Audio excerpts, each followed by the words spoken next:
Jatelo mag riwruoge mopogore makedo ratich jochiw thieth e kaunti ma Kisii obuogo bago ng'anyo ka giseyo jatend migawo mar thieth kuom rocho chenro maggi. Ka giloso e boma ma Kisii, jochiw thieth go mawuok e riwruoge mag Nan kod Kunamlo kod riwruoge mamoko wacho ni poni lokruok ok obedoe, gibiro bedo kod pek mar tiyo tijgi e yo makare.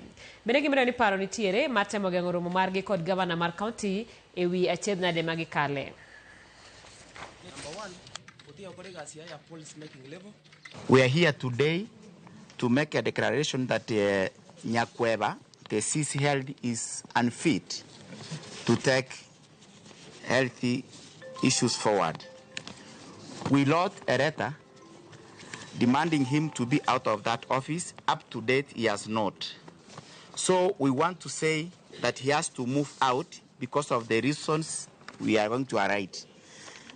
He has made the department to perform poorly because he make decision alone without involving the relevant officers. Sisi tumekuja hapa kama wauguzi wa Kisii County, tuko wauguzi kama 1500.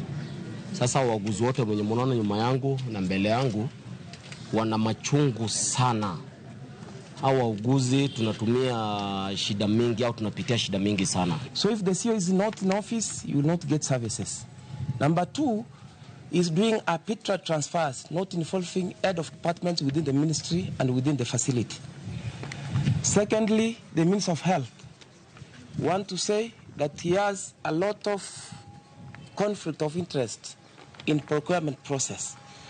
Our ambulatory services are not working efficiently because of procurement processes that is in part and parcel